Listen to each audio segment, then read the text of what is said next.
नमस्कार, मी संदीप जगताप आणि आपण पाहत आहात भीमप्रहार न्यूज मराठी। श्रीरामपूर तालुक्यात बंदुगिरीच्या वाढत्या घटनांमुळे खळबळ उडाली आहे आणि नाशिकमधील कॅप्टन अशोक खरात प्रकरणानंतर पोलीस प्रशासन पूर्णपणे सतर्क झाल्याचे समोर येत आहे।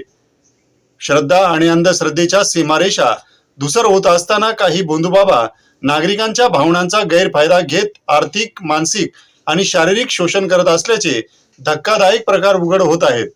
आजार बरे करण्याचे आमिष, नोकरी लावून देण्याचे आश्वासन किंवा वैवाहिक अडचणी दूर करण्याच्या नावाखाली सामान्य नागरिकांची मोठ्या प्रमाणावर फसवणूक केली जात आहे।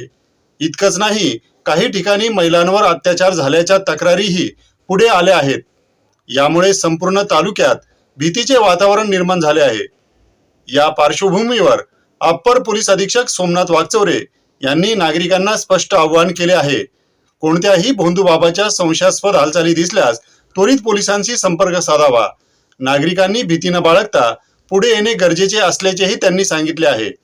दरम्यान निपाणी वाडगाव परिसरात अशोक खरात येऊन गेल्याची माहिती समोर आली आहे। त्याच्या संपर्कातील एका व्यक्तीकडून तब्बल 8,000 स्क्वेअर फुटांचा बंगला उभारला जात असल्याची चर्चा आहे। तसेच त्या व्यक्तीकडे श्रीरामपूरमध्ये मोठ्या प्रमाणात प्लॉट असल्याचेही बोलले जात आहे।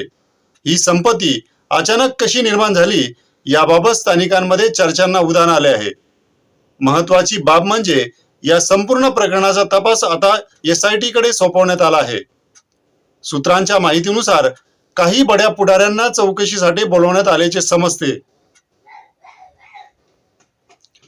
भोंदूगिरीच्या वाढत्या घटनांमुळे समाजासमोर मोठं आव्हान उभं राहिलं आहे। अंधश्रद्धेला बळी न पडता सजग राहणे आणि योग्य वेळी पोलिसांना माहिती देणे हीच प्रत्येक नागरिकांची जबाबदारी आहे। अशाच ताज्या आणि विश्वासार्ह बातम्यांसाठी पाहत राहा भीमप्रहार न्यूज मराठी।